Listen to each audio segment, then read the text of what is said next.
Hello everyone and welcome back to Study for Life. We are discussing class 10th NCERT chapter How do organisms reproduce और उसमें भी हम कुछ topics already discuss कर चुके हैं प्रीवियस वीडियोस में। आज हम डिस्कस करने वाले हैं ह्यूमन रिप्रोडक्शन के बारे में, जिसमें से प्यूबर्टी टॉपिक हम ऑलरेडी कंप्लीट कर चुके हैं।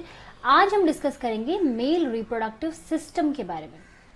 ओके, तो चलिए स्टार्ट करते हैं आज का वीडियो आज के अमेजिंग फैक्ट के साथ, जो कि रिलेटेड है हमारे मेल रिप्रोडक्टिव सिस्टम से।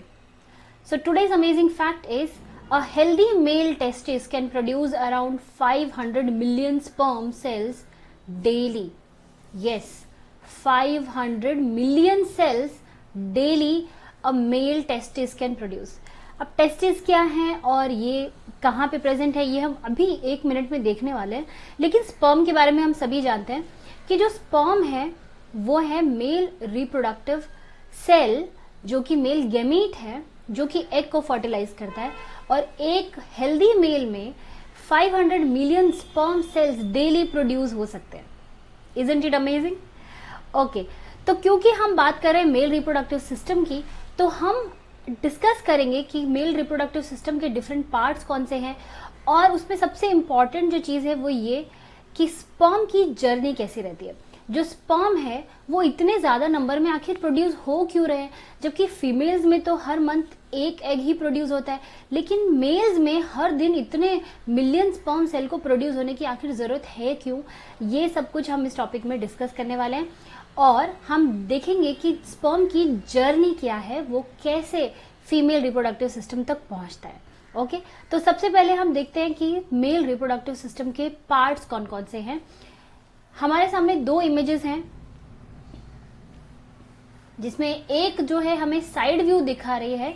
ये एक साइड व्यू है। अगर हम साइड से मेल रिप्रोडक्टिव सिस्टम को देखें तो हमें ऐसा दिखेगा, और फ्रंट व्यू में हमें ऐसा दिखेगा। ओके, तो सबसे पहले देखते हैं डिफरेंट पार्ट्स। सबसे पहले तो इसको कट कर देते हैं, दिस वन इज रॉन्ग। तो सबसे पहले शुरू करते हैं उस जगह से जहां पे स्पर्म की फॉर्मेशन होती है, क्योंकि पूरी कहानी जो है ना वो स्पर्म के बारे में ही है। तो स्पर्म आखिर बनते कहाँ हैं, वहीं से हम उसके बारे में बात करते हैं। तो हम जैसे कि लास्ट वीडियो में ऑलरेडी डिस्कस कर चुके हैं कि रिप्रोडक्टिव सिस्टम के जो ऑर्गन्स हैं वो 2 कैटेगरी में डिवाइडेड हैं, primary sex organs and secondary sex organs. तो आपको याद होगा प्राइमरी सेक्स ऑर्गन्स में वो पार्ट आता है जो कि स्पर्म की फॉर्मेशन के लिए रिस्पॉन्सिबल है, और वो है हमारे टेस्टिस। ओके, सो ये जो पार्ट है ये है टेस्टिस, और ये है primary sex organ male reproductive system का। और उसके अलावा जितने भी पार्ट्स हम डिस्कस करेंगे आज वो सारे होंगे सेकेंडरी, क्योंकि वो स्पर्म को बाहर रिलीज होने के लिए और फीमेल बॉडी में एंटर करने के लिए और उन सब चीजों के लिए हेल्प कर रहे हैं। लेकिन जो मेजर काम है वो हो रहा है टेस्टिस के अंदर, स्पर्म की फॉर्मेशन का काम। ओके, तो सबसे पहला पार्ट जो है वो है टेस्टिस। साइड व्यू में ये टेस्टिस हैं, और फ्रंट व्यू से देखेंगे तो ये 2 हमारे टेस्टिस होते हैं। साइड से तो एक ही दिखेगा, लेकिन जब हम सामने से देखते हैं तो 2 टेस्टिस होते हैं। अब इसमें एक और इम्पॉर्टेंट चीज ये है कि टेस्टिस जो है वो फ्री नहीं होते आउटसाइड एनवायरनमेंट में। उनको वो एक स्किन जैसे सैक लाइक स्ट्रक्चर के अंदर क्लोज्ड होते हैं, जिसको हम कहते हैं स्क्रोटम, जो कि यहां पर इस पिक्चर में आपको नहीं दिख रहा है। सो बेसिकली ऐसे एक स्किन जैसे स्ट्रक्चर्स बाहर प्रेजेंट होंगे, उसके अंदर टेस्टिस प्रेजेंट होता है, और वहां पर स्पर्म की फॉर्मेशन होती है। ओके, अब ये जो स्क्रोटम है ये बॉडी के बाहर क्यों है, ये एक बहुत ही इंपॉर्टेंट क्वेश्चन है। ये टेस्टिस और स्क्रोटम हमारी बॉडी के बाहर आखिर है क्यों? सो उसका बहुत ही सिंपल सा आंसर है कि हमारे बॉडी का जो टेम्परेचर है उस पे स्पर्म की फॉर्मेशन नहीं हो सकती। स्पर्म का डेवलपमेंट जो होता है वो बॉडी टेम्परेचर से 1 से 3 डिग्री सेल्सियस लो टेम्परेचर हमें उसके लिए चाहिए, और इसी की वजह से जो स्क्रोटम है वो बॉडी के बाहर होते हैं, ताकि उसके टेम्परेचर को बॉडी टेम्परेचर से लो रखा जा सके। ओके, अब ये जो स्क्रोटम है ये एक बैग लाइक स्ट्रक्चर है, स्किन है, उसके अंदर हमारे टेस्टिस प्रेजेंट हैं। अब वहां से क्योंकि स्पर्म की फॉर्मेशन तो हो गई, स्पर्म की फॉर्मेशन हो गई टेस्टिस में, अब यहां से जर्नी शुरू होती है हमारे स्पर्म की, और ये कहाँ कहाँ से होकर कैसे कैसे पहुंचता है वो अब हम देखेंगे। तो प्राइमरी ऑर्गन के बाद अब हम देखते हैं कि दूसरे ऑर्गन्स कौन से हैं। दूसरे ऑर्गन्स हैं वास्ट डिफरेंस और उसके आगे आने वाले दूसरे पार्ट जो हम धीरे धीरे डिस्कस करेंगे। तो जो टेस्टिस हैं उसमें से एक ट्यूब जैसा स्ट्रक्चर बाहर निकलता है, ठीक है। अब देखो एक जगह पे प्रोडक्शन हो गया, लेकिन इसको पहुंचना है कहाँ, फीमेल सिस्टम के अंदर, क्योंकि एग तो वही है और वहीं पे जाके फर्टिलाइजेशन हो सकता है। तो इसको अल्टीमेटली ट्रैवल करना है, इसको ट्रांसफर होना है टेस्टिस से फीमेल पार्ट तक। तो अब क्या होता है कि जो इसका ट्रांसपोर्ट है वो किसकी हेल्प से होता है, ट्यूब्स की हेल्प से। यहाँ पर सिस्टम के अंदर कुछ ट्यूब जैसे स्ट्रक्चर होते हैं जो कि स्पर्म को कैरी करते हैं और उसको बॉडी से बाहर निकलने में हेल्प करते हैं। तो वो जो ट्यूब लाइक स्ट्रक्चर है जहां जो टेस्टिस से जुड़ा हुआ है और जो इसको बाहर लेकर जा रहा है, उस ट्यूब को हम बोलते हैं वास डिफरेंस। ओके, नई टर्म्स हैं, कुछ टर्म्स एकदम नए हैं आप लोगों के लिए, लेकिन आप एक दो बार जब इनको बार बार रिपीट करोगे ना तो ये बहुत ही आसानी से समझ में आ जाएंगे, ठीक है। अभी पहले फटाफट से जनरल ओवरव्यू ले लेते हैं और फिर इनके डिटेल में हम प्रोसेस को और डिटेल में इनके फंक्शंस को भी डिस्कस करेंगे। तो जो दूसरे सेकेंडरी सेक्स ऑर्गन्स हैं वो कौन कौन से हैं, एक तो ये ट्यूब लाइक स्ट्रक्चर जो कि टेस्टिस से जुड़ा हुआ है और बाहर निकल रहा है और अल्टीमेटली देखिए कितना घूम फिर के ये जा रहा है इधर, ठीक। लेकिन देखो ये क्योंकि ये स्क्रोटम जो है ये बॉडी के बाहर है, ये वाला जो हिस्सा है ये स्क्रोटम है और ये बॉडी के बाहर है, लेकिन वास डिफरेंस और वास डिफरेंस जो है वो टेस्टिस से जुड़ा हुआ है जो कि बॉडी के बाहर है और फिर वो अल्टीमेटली अंदर एंटर करता है और इसको लेके जाता है वापस से मेल बॉडी के अंदर। ओके, अब वहां से क्या हो रहा है, देखो कुछ और भी ऑर्गन्स हैं यहाँ पर जो कि आप जिनके बारे में आप थोड़ा बहुत पहले पढ़ चुके हो, तो फटाफट से उनको भी देख लेते हैं। ये एक ब्लैडर जैसा बैग जैसा जो स्ट्रक्चर हमें दिख रहा है ये है ब्लैडर। कौन सा ब्लैडर है ये, यूरिनरी ब्लैडर। अब जो मेल सिस्टम है उसमें यूरिनरी सिस्टम और reproductive systems are connected. Urinary bladder, urethra और जो स्पर्म की जो जर्नी है ना वो कॉमन पाथवे से ही होकर जाती है, ठीक है। तो इसीलिए हमें यहाँ पर यूरिनरी ब्लैडर और उसके रिलेटेड ऑर्गन्स को भी समझना पड़ेगा। तो देखो होता क्या है कि आपको याद होगा हमारी किडनीज होती हैं और किडनीज से फिर यूरेटर्स बाहर निकलती हैं और वो यूरेटर जाती हैं ब्लैडर में और ब्लैडर से फिर यूरेथ्रा के थ्रू यूरिन बॉडी से बाहर आ जाता है। ये आप लाइफ प्रोसेसेस में ऑलरेडी पढ़ चुके हो। लेकिन यहाँ पर क्या है, जो वास्ट डिफरेंस है ना वो भी देखो वापस से जा करके इस यूरेथ्रा में मर्ज हो रही है, ये दोनों ट्यूब्स आपस में मर्ज हो जाती है। तो यहां तक ये वास्ट डिफरेंस है, लेकिन उसके बाद ये यूरेथ्रा में मर्ज हो जाती है, तो अब हम इसको बोलते हैं यूरेथ्रा। यहां से जहां पर दोनों मर्ज हो जाते हैं वहां से ये यूरेथ्रा है, ठीक है। उसके अलावा आप यहाँ पर कुछ और भी छोटे छोटे ऑर्गन्स देख रहे हो, छोटे छोटे बॉल जैसे स्ट्रक्चर देख रहे हो। ये सब क्या है, ये हैं ग्लैंड्स जो कि कुछ चीजें सिक्रेट करती हैं जो कि स्पर्म के लिए बहुत ही इंपॉर्टेंट है। अभी हम डिस्कस करेंगे क्या है वो सब चीजें, क्यों इंपॉर्टेंट है, लेकिन अभी सिर्फ टर्म्स को समझ लेते हैं और इनके कौन कौन से पार्ट्स हैं उसको जरा अच्छे से समझ लेते हैं। तो यहाँ पर कुछ ग्लैंड्स हैं जिसमें सबसे पहली ग्लैंड जो है जो वास्ट डिफरेंस से जुड़ी होती है वो होती है सेमाइनल वेसिकल। ओके, सबसे पहली ग्लैंड जो जुड़ी होती है वो होती है सेमाइनल वेसिकल। उसके बाद ये जो यूरेथ्रा जो ब्लैडर से आ रही है वो वहीं पर बीच में एक और ग्लैंड होती है जिसको हम बोलते हैं prostate gland. It is prostate gland. Okay, एक और ग्लैंड हमें यहाँ पर दिख रही है, ये एनसीईआरटी के बुक में नहीं है लेकिन हमें पता होना चाहिए, this is Cowper's gland. Okay, काम सिमिलर ही होता है इसका और प्रोस्टेट ग्लैंड का सिमिलर काम है, तो बहुत कॉम्प्लिकेटेड नहीं है, बस नाम थोड़ा सा याद रखो, it is Cowper's gland. Okay, अब यहाँ से क्या होता है, यहाँ से ये वास्ट डिफरेंस यूरेथ्रा में कनेक्ट हो गया और ये यूरेथ्रा जा रही है पीनस के अंदर और उसके थ्रू होकर यहाँ से यूरिन भी बाहर आ सकता है और यहाँ से मेल रिप्रोडक्टिव सिक्रीशन भी बाहर आ सकता है जिसको हम बोलते हैं सीमेन, ठीक है। अब ये तो हो गए मेन पार्ट्स। अब हम चलते हैं थोड़ा डिटेल में इसके प्रोसेस को समझते हैं कि आखिर होता क्या है। अब देखो सबसे पहले हम दोबारा से वापस से आते हैं जहां से जर्नी शुरू होती है। अच्छा, एक और चीज है, जैसे स्पर्म को क्योंकि कितना ट्रैवल करना है, देखो कितनी लॉन्ग ट्यूब से होकर उसको यहाँ से एग्जिट होगा, फिर यहाँ से फीमेल बॉडी में एंटर करेगा और फिर वहां से उसको यूट्रस और यूट्रस के भी आगे फेलोपियन ट्यूब तक जाना होता है। तो ये तो एक तरीके का हमारा एथलीट है जो कि स्विमिंग में एक्सपर्ट है ना। ये पूरी जर्नी जो है ना ये स्विमिंग करके ट्रैवल कर रहा है। तो इसके लिए जो स्पर्म्स हैं उनको अपने साथ कुछ और चीज़ों की भी ज़रूरत पड़ती है। वो अब हम धीरे धीरे समझते हैं इस प्रोसेस में कि आखिर होता क्या है और स्पर्म का जो स्ट्रक्चर है वो ऐसा क्यों है। ठीक, तो चलो शुरू से शुरू करते हैं। वापस आते हैं प्राइमरी सेक्स ऑर्गन में जिसका नाम है टेस्टिस, जहाँ पे कि स्पर्म की फॉर्मेशन होती है। अब एक और सजेशन है, जब भी हम कोई डायग्राम बेस्ड कोई टॉपिक पढ़ रहे होते हैं बायोलॉजी में, तो उसके नोट्स बनाने का और उसको याद रखने का एक बहुत ही अच्छा तरीका है कि आप उसका डायग्राम ड्रॉ करो, उसकी लेबलिंग करो और फिर वहीं पर ही उसके साथ साथ में उसके फंक्शंस और उसके जो मेन पॉइंट्स हैं वो वहाँ पर लिखते जाओ। अगर एक डायग्राम में सारे पॉइंट्स नहीं आ रहे हैं, कभी कभी ज़्यादा होते हैं पॉइंट्स, तो आप 2 डायग्राम ड्रॉ करके उसको कर लीजिए। इससे क्या होगा, डायग्राम की प्रैक्टिस भी हो जाएगी और उसी के साथ साथ में ये जो नाम है और इनके जो पार्ट्स के जो छोटे छोटे फंक्शन है ना, उनमें कभी कंफ्यूजन नहीं होगा। जब भी आप उसको रिवाइज करोगे बहुत इजीली विद इमेज आपके दिमाग में वो रह जाएगा। ठीक है, तो ये प्रैक्टिस करना शुरू करो, बहुत ही अच्छा आइडिया। तो जैसे हम शुरू करते हैं टेस्टिस से, तो टेस्टिस के बारे में हमें क्या क्या चीज़ें जानने की ज़रूरत है। सबसे पहले तो जो टेस्टिस है इसके आपने 2 स्पेलिंग्स देखे हैं, TES TIS जो यहाँ पर दिया हुआ है, और इसका एक और स्पेलिंग होता है TES TES। अब इन दोनों में डिफरेंस क्या है? बहुत ही सिंपल डिफरेंस है। जब हम एक टेस्टिस की बात करते हैं, मतलब सिंगुलर की बात करते हैं, तो इट इज TES TIS, लेकिन जब हम दोनों टेस्टिस की बात करते हैं तब हम इसको लिखेंगे TES TES। मतलब TES TES is the plural of TES TIS। That's it. Singular और प्लूरल का ही डिफरेंस है, लेकिन लेबल करते वक्त ये चीज ध्यान रखनी है। तो अगर एक ही टेस्टिस को लेबल कर रहे हो, हाफ पोर्शन ड्रॉ कर रहे हो, तो वहां पर ये वाला स्पेलिंग आएगा, और अगर 2 टेस्टिस को आप रिप्रेजेंट कर रहे हो, दोनों को लेबल कर रहे हो, तो फिर वहां पर स्पेलिंग चेंज हो जाएगी।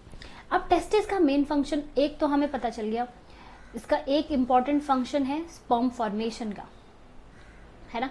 सबसे इंपॉर्टेंट फंक्शन है स्पर्म फॉर्मेशन का, लेकिन इसके अलावा ये एक और बहुत बहुत इंपॉर्टेंट रोल प्ले करता है, जो हमने लास्ट वीडियो में डिस्कस किया था, प्यूबर्टी वाले वीडियो में, कि ये एक सेक्स हार्मोन को भी रिलीज करता है।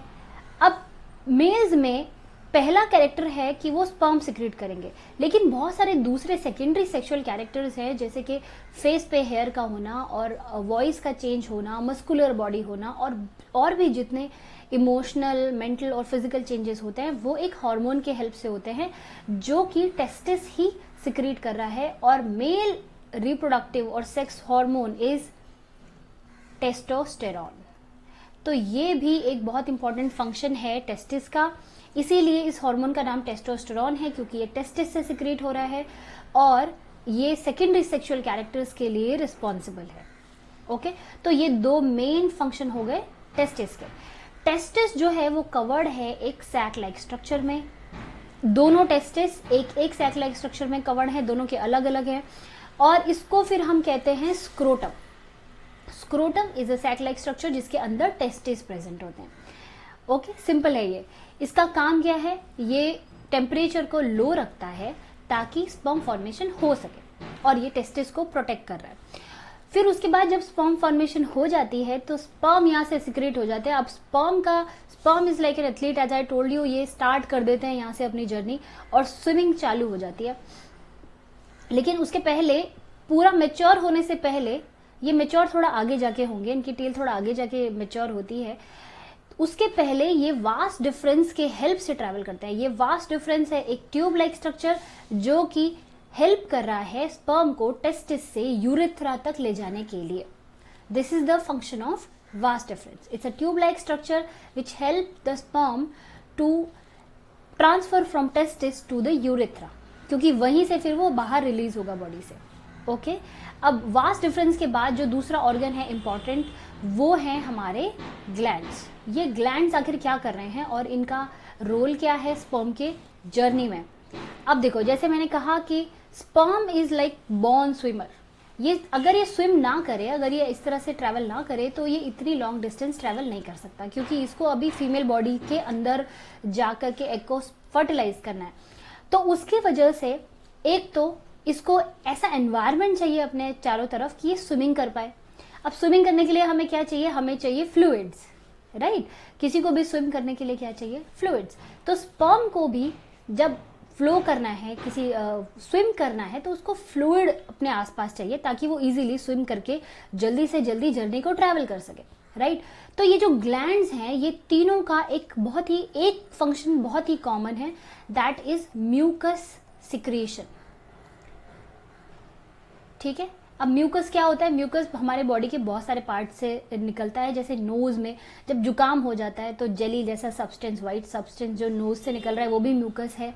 फिर जो सीमेन रिलीज हो रहा है उसमें जो व्हाइटिश कलर जो दिखता है हमें, that is because of mucus only. तो ये बॉडी के सिक्रीशंस हैं जो कि एक फ्लूइड की तरह स्पर्म को मूव करने में हेल्प करते हैं, उसको एक फ्लूइड एनवायरनमेंट दे रहे हैं जिसकी वजह से वो इजीली मूव कर सके।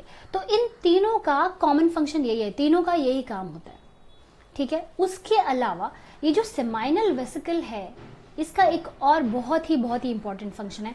ये सेमाइनल वेसिकल ग्लैंड जो है ना, इन दोनों ग्लैंड से थोड़ा सा अलग भी दिखता है। ये कुछ इस तरह का हमें दिखता है, इट्स नॉट कम्प्लीटली ओवल, ये थोड़ा सा एक डिफरेंट तरीके का शेप है। तो जब आप ड्रॉ करेंगे तो उसका ध्यान रखेंगे। उसमें क्या है, ये क्या सिक्रेट कर रहा है म्यूकस के अलावा। अब देखो, क्योंकि इसको एक बहुत लंबी जर्नी पे जाना है, ठीक है, ये निकला है एक एडवेंचरस जर्नी पे, वहां पहुंचेगा कि नहीं पता नहीं। आधे रास्ते में कई सारे स्पर्म तो पहुंच भी नहीं पाते अपनी जर्नी तक। तो उसको आखिर क्या चाहिए, जब भी आप किसी जर्नी पे निकलते हो तो आप अपने साथ अपना खाना और पानी पैक करके ले जाते हो, है ना। अब आजकल थोड़ा ऐसा है कि हम कहीं से भी ऑर्डर करके खाना मंगा सकते हैं, रेस्टोरेंट से सब कुछ है, लेकिन स्पर्म के पास ऐसी फैसिलिटीज अवेलेबल नहीं है। उसको बॉडी के अंदर से ट्रैवल करना है और दूसरी बॉडी के अंदर एंटर करके फिर और एक लंबी जर्नी कंप्लीट करनी है। तो वो अपना साथ जो है अपना खाना पैक करके ले जाता है। तो ये सेमाइनल वेसिकल क्या कर रही है, उसको टिफिन पैक करके दे देती है ताकि वो पूरी जर्नी पे जो भी उसका न्यूट्रिशन है वो प्रॉपर होता रहे। तो ये जो म्यूकस सिक्रेशन है, उसके अलावा सेमाइनल वेसिकल, स्पेशली म्यूकस तो तीनों ग्लैंड सिक्रेट कर रही है, लेकिन जो सेमाइनल वेसिकल है वो एक बहुत ही इंपॉर्टेंट रोल प्ले करती है। इट सिक्रेट सम फ्लूइड जिसमें कि न्यूट्रिएंट्स होते हैं। तो ये स्पर्म के न्यूट्रिशन के लिए बहुत हेल्पफुल है। और वो जो न्यूट्रिएंट है उसमें बेसिकली होता है फ्रक्टोज। फ्रक्टोज क्या है, फ्रक्टोज एक शुगर है, ठीक है। जैसे ग्लूकोज एक शुगर है, ऐसे फ्रक्टोज एक शुगर है। फ्रक्टोज को ब्रेक करके एनर्जी रिलीज करी जाती है जिससे कि इजीली स्पर्म को एनर्जी मिल जाती है। ये फ्रक्टोज म्यूकस के साथ सेमाइनल वेसिकल स्पर्म में ऐड कर देता है, ठीक है, ताकि वो आगे की जितनी भी जर्नी है उसके लिए उसको खाने की टेंशन नहीं हो, वो आराम से जहां तक उसकी जितनी जर्नी है उतना न्यूट्रिशन उसके पास रहे। इसके अलावा सेमाइनल वेसिकल का एक और बहुत इंपॉर्टेंट फंक्शन है कि यहाँ पर जो स्पर्म है वो स्टोर करके रह सकते हैं।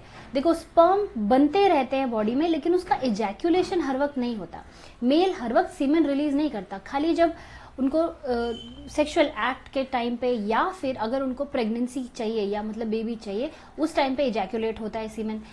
उसके अलावा हमें इन स्पर्म्स की या इस इजैक्यूलेशन की जरूरत नहीं है, उसके मतलब पूरा टाइम वो रिलीज नहीं हो रहा है। तो उस टाइम पे जब रिलीज नहीं हो रहा है, स्पर्म बन के रेडी हो करके इस सेमाइनल वेसिकल ग्लैंड के अंदर स्टोर करके रख दिए जाते हैं। अब ये सेमाइनल वेसिकल के अंदर थोड़ा टाइम तक रहने वाले हैं और वहीं पर ये सारे सिक्रेशंस उसके अंदर मिक्स हो जाएंगे। अब जब इजैक्यूलेशन का टाइम होगा, जब मेल्स चाहते हैं कि वो अपना सीमेन रिलीज करें, वो उस टाइम पे ये सारे सिक्रेशंस इसमें मिक्स होके फिर वहां से स्पर्म आगे जाता है। आई होप यहाँ तक सबको समझ में आ गया होगा। बहुत ही सिंपल सी जर्नी है, लेकिन थोड़ा सा हमें समझना है उसको कि वो कैसे आके, क्योंकि स्पर्म अकेला नहीं है, उसको और भी चीज़ों की ज़रूरत है, तो वो कैसे कैसे उसमें ऐड हो रही है वो अच्छे से समझते जाओ, ठीक है। अब यहाँ से सेमाइनल वेसिकल इजैक्यूलेशन हुआ तो सेमाइनल वेसिकल यहाँ से रिलीज कर देगी sperm along with mucus and this nutrition which is fructose, जो कि एक फ्लूइड लाइक सिक्रेशन होता है। उसके साथ जैसे ये आगे बढ़ेगा तो ये दोनों जो ग्लैंड है, prostate gland and Cooper gland, ये दोनों भी अपना म्यूकस इसमें सिक्रेट करके मिक्स कर देती है। जैसे जैसे ये आगे बढ़ता जाएगा इसमें ये ग्लैंड्स के सिक्रेशंस भी मिक्स होते जाएंगे, जो कि बेसिकली म्यूकस है, ठीक, ताकि उसको एक फ्लूइड एनवायरनमेंट मिले ताकि वो इजीली स्विम कर सके। अब यहाँ से ये मर्ज हो गया यूरेथ्रा में और यूरेथ्रा से अब ये यहाँ से आ गया हमारे एक्सटर्नल बॉडी पार्ट अगेन, जो कि बॉडी के बाहर है, जिसको हम बोलते हैं पीनस। अब पीनस क्या है? पीनस है एक मस्कुलर ऑर्गन जो कि इसको बाहर रिलीज करने में हेल्प करता है। पीनस के बारे में कुछ और भी इंफॉर्मेशन है जो हमें पता होनी चाहिए। एक तो ये इसका साइज छोटा बड़ा हो सकता है, उसका एक रीजन है। हर एक चीज के पीछे ना एक रीजन होता है। हमेशा क्वेश्चंस पूछते रहा करो, सोचते रहा करो और ढूंढा करो कि आखिर ऐसा होता क्यों है। इसका साइज छोटा बड़ा इसलिए होता है क्योंकि इसको स्पर्म को फीमेल बॉडी के अंदर इंजेक्ट करना है। आज हम फीमेल रिप्रोडक्टिव सिस्टम पढ़ेंगे, थोड़ा बहुत आप लोगों को इमेज आपने कहीं ना कहीं देखी है, वो पूरा सिस्टम फीमेल बॉडी के अंदर होता है। तो स्पर्म को वहां तक पहुंचने के लिए हमें कोई एक मीडियम चाहिए, वहां इंजेक्ट करने के लिए एक मीडियम चाहिए।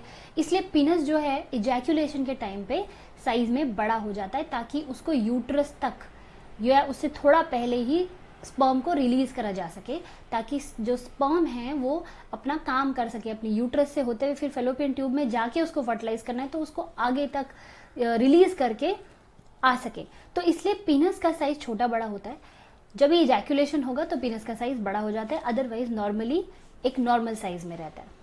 ठीक, ये पीनस का एक बहुत ही इंपॉर्टेंट फंक्शन है। ये एक मस्कुलर ऑर्गन है, मसल्स हैं जो कि बड़े छोटे होती रहती है, कॉन्ट्रैक्ट रिलैक्स होती रहती है। अब इसके अलावा ये जो यूरेथ्रा है जो पीनस के अंदर से जा रही है, इसके दो काम है। एक तो स्पर्म रिलीज करना इजैक्यूलेशन के टाइम पे, ठीक। उसके अलावा जब भी यूरिनेशन होता है, जब भी यूरिन रिलीज होता है तो वो भी यहीं से रिलीज होता है। तो ये जो यूरेथ्रा है ये एक कॉमन डक्ट है। This urethra is a common duct for both semen, या फिर हम बोल सकते हैं स्पर्म के रिलीज के लिए, और साथ साथ यूरिन के रिलीज के लिए, यूरिनेशन के लिए। ये दोनों ही चीजें यहाँ से सिक्रेट होती है, लेकिन दोनों एक साथ नहीं होती। जब इजैक्यूलेशन होगा स्पर्म का तो उस टाइम यूरिनेशन नहीं होगा, और जब यूरिनेशन होगा तो उस टाइम पे नहीं। तो अलग अलग टाइम पे होता है, लेकिन ये कॉमन फंक्शन ये यूरेथ्रा परफॉर्म कर रही होती है। Okay, and ultimately this is the opening जहां से स्पर्म या फिर यूरिन बाहर आ सकते हैं। तो ये है पूरा मेल रिप्रोडक्टिव सिस्टम। अब अगर इसका फ्रंट व्यू देखोगे तो आपको सब अच्छे से समझ में आएगा। दीज आर टेस्टिस, बाहर स्क्रोटम होता है, वास्ट डिफरेंस, ये येलो कलर का यूरिनरी ब्लैडर, फिर ये ब्लैडर से यूरेथ्रा निकल रही है, और ये देखो वास्ट डिफरेंस भी उसमें आके कनेक्ट हो गया। यहाँ से एक ग्लैंड है सेवाइनल वेसिकल, फिर यहाँ से प्रोस्टेट ग्लैंड है, ये दोनों मर्ज अपना सिक्रीशन रिलीज करेंगे, अल्टीमेटली यूरेथ्रा में चला गया, पिनस में चला गया और वो बॉडी के बाहर आ गया। और ये जो इतना पार्ट है मेल रिप्रोडक्टिव सिस्टम का, ये है बॉडी के बाहर, this is outside the body, और ये जो बाकी ऊपर का हिस्सा है ये है इनसाइड द बॉडी। ठीक है, अभी समझ में आ गया होगा आई होप अच्छे से। अब इसके बाद हम थोड़ा सा देख लेते हैं कुछ इंपॉर्टेंट फैक्ट्स हैं, जो कुछ चीजें हम ऑलरेडी डिस्कस कर चुके हैं, लेकिन कुछ और इंपॉर्टेंट फैक्ट्स हैं जो हमें इसके बारे में पता होने चाहिए। तो चलो देखते हैं वो फैक्ट्स क्या हैं। सबसे पहला जो हमने डिस्कस किया कि जो स्पर्म है उसको डेवलप होने के लिए टेम्परेचर थोड़ा लो चाहिए हमारी बॉडी टेम्परेचर से, which is around 1 to 3 degree Celsius low than the body temperature. That is why scrotum is outside our body. Okay, very important question. Second is winters के टाइम पे क्योंकि बाहर का टेम्परेचर ऑलरेडी लो हो जाता है, तो उस टाइम पे हम कैसे मेंटेन करेंगे टेम्परेचर? तो उस टाइम पे स्क्रोटम थोड़ा सा श्रिंक हो जाता है और बॉडी के क्लोज आ जाता है ताकि उसकी वार्मथ बनी रहे और बाहर के लो टेम्परेचर की वजह से भी उसको कोई अफेक्ट ना हो। ओके, विंटर्स में ये होता है, और समर्स में इसका अपोजिट, वो रिलैक्स हो जाता है, बॉडी से थोड़ा सा दूर हो जाता है ताकि बॉडी की जो बाहर की जो गर्मी है और जो अंदर की, मतलब उसको ज़रूरत नहीं है मेंटेन होने की, ऑलरेडी टेम्परेचर लो रहेगा और बॉडी के टेम्परेचर से उसको थोड़ा दूर हो जाता है ताकि टेम्परेचर मेंटेन रह सके। लेकिन विंटर्स में क्लोज आ जाता है ताकि वार्मथ मिलती रहे और स्पर्म फॉर्मेशन में कोई प्रॉब्लम नहीं आए। उसके अलावा एक बहुत इंपॉर्टेंट चीज जो है वो ये कि एक इजैक्यूलेशन में मेल जो है वो 3 to 5 ml सीमेन रिलीज करते हैं। ठीक है, जब एक इजैक्यूलेशन होता है उस टाइम पे 3 से 5 ml सीमेन ही रिलीज होता है, लेकिन उस 3 से 5 ml में 300 से 400 मिलियन स्पर्म्स होते हैं। अब ऐसा कैसे पॉसिबल है, खुद ही सोचिए। आई होप आपको याद होगा कि हमने डिस्कस किया था अपने अमेजिंग फैक्ट में कि हमारी बॉडी की जो सबसे छोटी सेल है, ह्यूमन बॉडी की सबसे छोटी जो सेल है वो है स्पर्म सेल। इसीलिए 3 से 5 ml में भी 300 से 400 मिलियन स्पर्म सेल्स होते हैं। Okay, next is that the sperm cell need to travel a lot. ये मैं कई बार आपको बता चुकी हूँ कि स्पर्म सेल जो है उसको बहुत ज़्यादा ट्रैवल करने की ज़रूरत है। तो उसकी वजह से उसको क्या चाहिए, उसको एक गुड अमाउंट ऑफ एनर्जी भी चाहिए ताकि वो अपने उस जर्नी को अच्छे से कंप्लीट कर पाए, बीच में उसकी डेथ नहीं हो, क्योंकि खाने के बगैर तो सेल्स की डेथ हो जाती है। तो ये कहाँ से रिलीज होता है, ये होता है सेमाइनल वेसिकल। इंपॉर्टेंट है, इसलिए मैंने अलग से इन पॉइंट्स को लिखा है कि ये सेमाइनल वेसिकल से रिलीज होता है। और वो न्यूट्रिशन है फ्रक्टोज, जो एक शुगर है जो कि सेमाइनल वेसिकल प्रोड्यूस करती है, और म्यूकस के साथ वो उसमें ऐड हो जाता है, और फिर ये सारे के सारे यहाँ से साथ में सिक्रेट होते हैं ड्यूरिंग द इजैक्यूलेशन, और अल्टीमेटली इजैक्यूलेशन से बॉडी से बाहर निकल जाते हैं। तो एक जल्दी से क्विक रिकैप ले लेते हैं। तो बेसिकली क्या हो रहा है, टेस्टिस में स्पर्म की फॉर्मेशन हो रही है जो कि स्क्रोटम में है, बॉडी के बाहर। यहाँ से स्पर्म रिलीज होगा वास्ट डिफरेंस में, वास्ट डिफरेंस से ये जा रहा है बॉडी के अंदर वापस, और यहाँ से ये कनेक्ट हो जाता है यूरेथ्रा में। देखो ये ट्यूब अंदर आ रही है और ये यूरेथ्रा में कनेक्ट हो गई, जो कि इस ब्लैडर से जुड़ी हुई है। ये ब्लैडर है, ये यूरेथ्रा है, और ये वास्ट डिफरेंस भी वापस से आके इसमें कनेक्ट हो गया। यहाँ पर हमारे कुछ ग्लैंड्स है, seminal vesicle gland, prostate gland और कूपर्स ग्लैंड, जो कि अपने सिक्रीशंस इसमें ऐड कर देते हैं। तो अब स्पर्म के साथ साथ उसमें म्यूकस प्लस उसका खाना, जो टिफिन उसको चाहिए, वो फूड सब कुछ पैकेज होके वो साथ में यहाँ से रिलीज होता है इजैक्यूलेशन के टाइम पे, और यहाँ से यूरेथ्रा के थ्रू, पीनस के थ्रू बाहर निकल जाता है। ये है स्पर्म की journey inside the mail reproductive system, जिसमें कि जो दूसरे सेकेंडरी पार्ट्स हैं, सेकेंडरी सेक्स ऑर्गन्स है, उनको पढ़ना भी जरूरी है, क्योंकि वो एक बहुत इंपॉर्टेंट रोल प्ले कर रहे हैं उसको एक तो न्यूट्रिशन देने के लिए, सपोर्ट करने के लिए, और उसको बॉडी से बाहर निकलने के लिए। ओके, अब एक और टॉपिक रह जाता है इसमें, that is the sperm. Sperm क्या है और किस तरीके का दिखता है, और एग्जैक्टली इसकी शेप ऐसी है क्यों। तो स्पर्म सेल जो है उसका 2 पार्ट में हम डिवाइड कर सकते हैं। एक होता है उसका हेड और एक होती है उसकी टेल। ठीक है, ये जो हेड पार्ट है इसमें बेसिकली होता क्या है, इसमें होता है मेल डीएनए। जो फादर का डीएनए है वो पहुंचना चाहिए एग के पास, दोनों मिक्स होंगे तब जाके फर्टिलाइजेशन होके बेबी बनेगा, जो कि दोनों का मिक्सचर है, यही तो हम कह रहे हैं। तो ये स्पर्म है क्या, ये है मेल गैमीट, जिसके अंदर मेल डीएनए होता है जो कि फ्यूज हो जाएगा फीमेल डीएनए से। तो ये जो हेड पार्ट है इसके अंदर होता है डीएनए, जिसमें कि जेनेटिक इंफॉर्मेशन होती है, जीन्स होते हैं मेल के कैरेक्टरिस्टिक्स के, फादर के कैरेक्टरिस्टिक्स के। और ये जो टेल है ना, ये भी एक बहुत बहुत इंपॉर्टेंट पार्ट है जो कि हेल्प करता है स्पर्म को स्विम करने के लिए, क्योंकि इसको ट्रैवल करना है। अब देखो एग के पास टेल नहीं होती, एग एक सिंपल ओवल स्ट्रक्चर है, एग को मूव नहीं करना, एग वेट करता है स्पर्म के उसके पास पहुंचने तक का, फिर फर्टिलाइजेशन हो जाता है और फिर वो यूट्रस में आके वहां से बेबी में कन्वर्ट होना शुरू हो जाता है। लेकिन स्पर्म को मेल टेस्टिस से पहुंचना है फीमेल यूट्रस, और यूट्रस के बाद भी फेलोपियन ट्यूब तक। इसके लिए उसको स्विम करने के लिए, मूव करने के लिए एक स्पेशल स्ट्रक्चर की जरूरत पड़ती है, जो कि है उसकी टेल।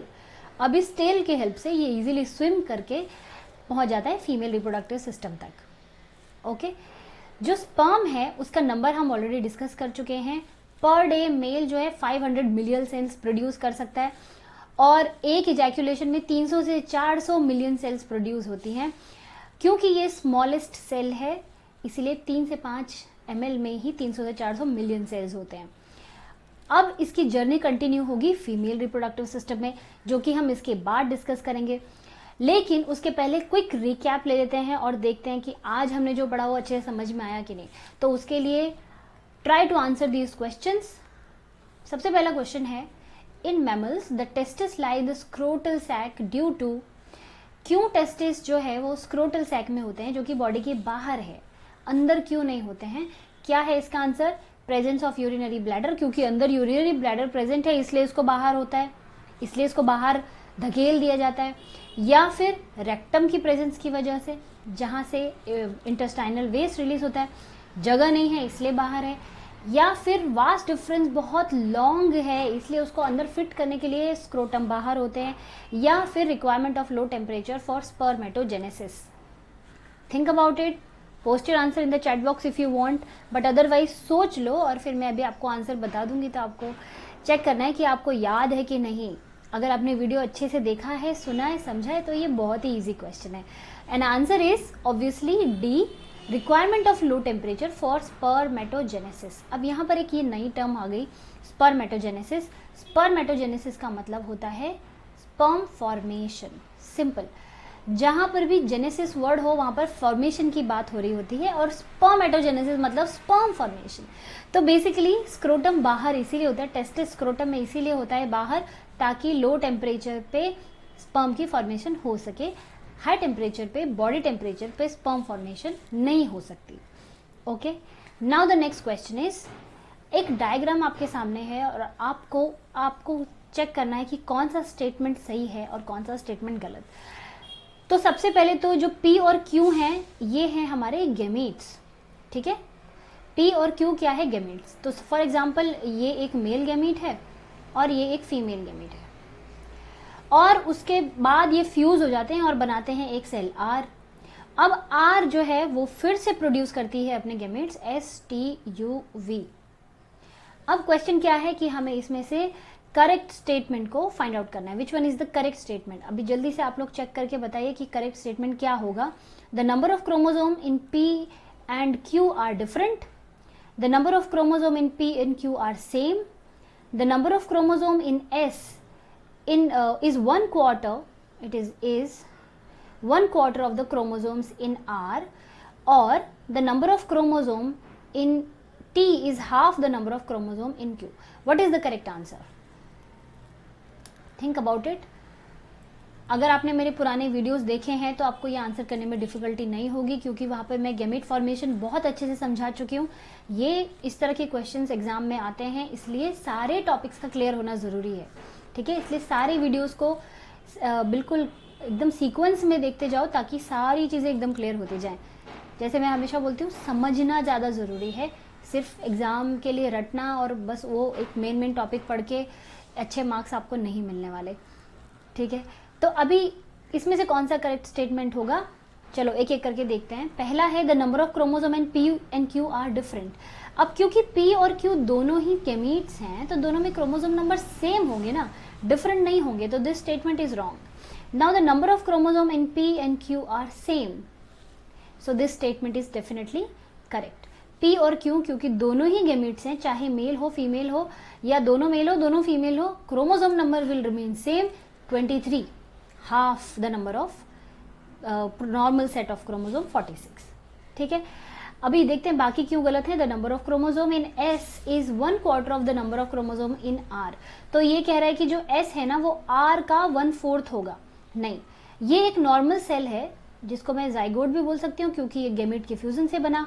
ये जब डिवाइड होकर गैमेट बनाएगी तो नंबर ऑफ क्रोमोसोम 1/4 नहीं होंगे बल्कि हाफ होंगे। ठीक है, इसलिए ये स्टेटमेंट भी रॉन्ग है। मतलब अगर यहाँ पे 23 क्रोमोसोम्स हैं, क्योंकि ये गैमीट है, जाइगोट में 46 हो जाएंगे वापस, और फिर इन सब में भी वापस से 23 क्रोमोसोम्स ही होंगे, जो कि 46 का हाफ है, 1/4 नहीं है।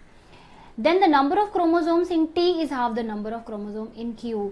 अब T और Q की कंपैरिजन अगर करेंगे, ये है Q, ये है T, तो दोनों में क्रोमोसोम नंबर सेम होंगे, क्योंकि ये STUV और यहाँ से ये P और Q ये सब के सब गैमीट्स हैं, इनमें क्रोमोसोम नंबर सेम है 23 एंड 23। ओके, तो ये था सब कुछ about male reproductive system. I hope आपको समझ में आया होगा।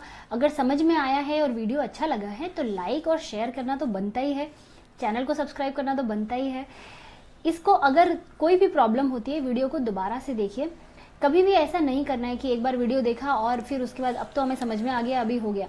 कुछ टाइम के बाद उसको दोबारा से रिपीट करिए, ताकि जो टर्म्स हैं, जो नई टर्म्स हैं, वो याद हो जाए, दिमाग में हमेशा के लिए बस फिट हो जाए। ठीक है, तो इसलिए कोशिश करना है कि रिवीजन भी करते रहना है साथ साथ में। और जैसा कि मैंने बोला, डायग्राम की प्रैक्टिस साथ साथ में करते रहो। इवन नोट्स बनाने के लिए भी डायग्राम्स को यूज करो, ताकि बहुत ज़्यादा बोरिंग लेंदी नोट्स बनाने की जरूरत नहीं है। डायग्राम ड्रॉ किया, खुद से डायग्राम ड्रॉ किया, फिर लेबलिंग किया, और लेबलिंग के साथ साथ उन पार्ट्स के फंक्शन और उनके जो डिस्कशंस हैं, जो भी उनके इंपॉर्टेंट पॉइंट्स हैं, वो लिखते जाइए। Okay, So don't forget to like and share the video. Don't forget to subscribe the channel. And that's all for today. Have a good day, everyone.